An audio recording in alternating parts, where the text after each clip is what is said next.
lo que antes era como críptico. Exacto, bueno, a ver, pensemos, incluso si nos vamos hacia tiempo atrás, ¿no?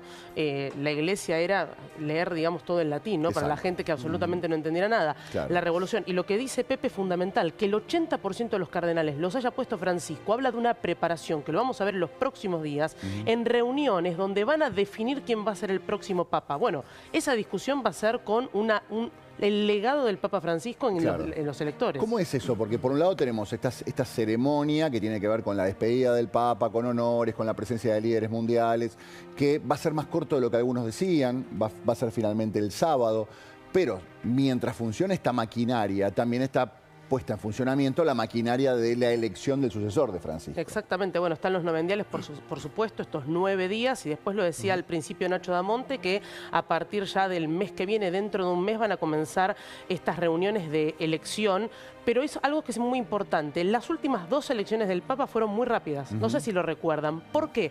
Porque antes de que comience la elección, se comienzan a reunir todos los cardenales para poder definir incluso cómo van a ser los votos. Hay como precónclaves, y hay gente que dice que durante todo este tiempo de convalecencia del Papa ya había precónclaves.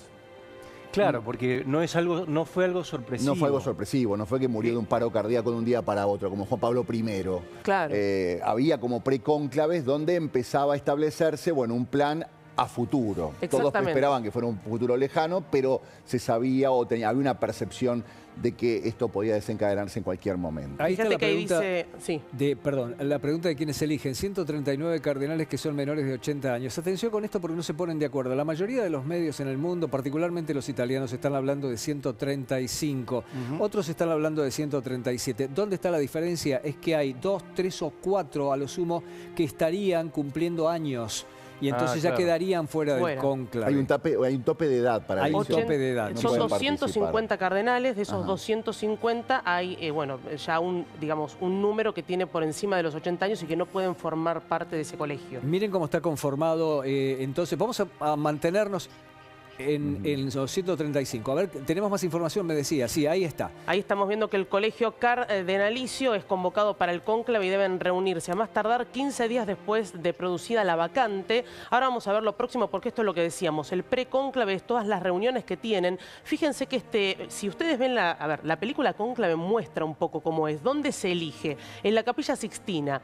Ahí van a estar los cardenales que no tienen acceso a absolutamente nada porque están aislados al mundo exterior. Los encierran, por eso se llama cónclave, porque los encierran. Con llave. Pero hay un tema muy importante. Lo único que les pueden anunciar es si hay una guerra en el exterior. Si hay un conflicto bélico, se les anuncia. Todo lo demás, absolutamente hay un blindaje respecto a lo que sucede con el exterior y van a estar como, bueno, si han visto la película se pueden ver, votar con los papeles, no hablar entre ellos y van a ser 3 días en esa votación que pueden votar 4 veces por día y si en esos 3 días no se elige o no hay ningún candidato definido con esos 2/3, hay un cuarto día de reflexión y se repite ese operativo nuevamente. Votan con papelitos, como en la película, los doblan y los papelitos se queman. Se agrega una sustancia justamente a la chimenea que hace que el humo sea negro o blanco. Para que no sea gris y no haya ningún tipo de duda, digamos. Si es blanco, es que pasó muchas veces que el humo era blanco, pero no era color blanco y la gente pensaba que no había todavía ningún tipo de Si no me equivoco, algo así sucedió cuando fue Benedicto XVI proclamado, que hubo alguna duda sobre el color del humo que salía.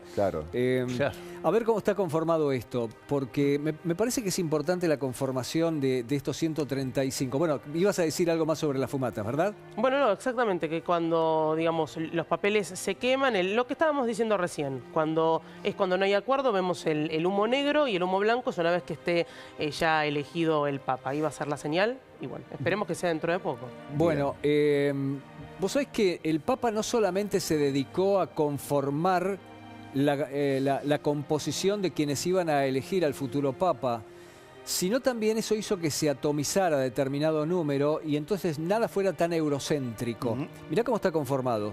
De los 135, basándonos en que van a ser 135, 53 europeos, 23 de Asia, 18 de África, 17 de Sudamérica, 16 de América del Norte, 4 de América Central y 4 de Oceanía. Más atomizado no se puede conseguir. Claro, y ahí también es interesante el trabajo que vino haciendo Francisco, justamente porque evidentemente pensaba en una iglesia con sucesores Obviamente después esto se define en el cónclave, pero fíjense la diferencia entre los cardenales que nombran los 3 últimos papas. Mirá, Francisco nombró 145 cardenales, Benedicto XVI 62 Claro.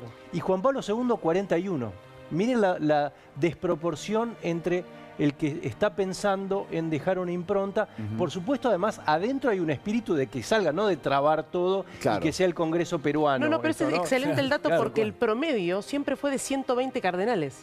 Entonces Claro. no es menor que ahora sean 135, ese es el dato. Sí. A ver, tenemos información urgente, por supuesto. Ahí vamos.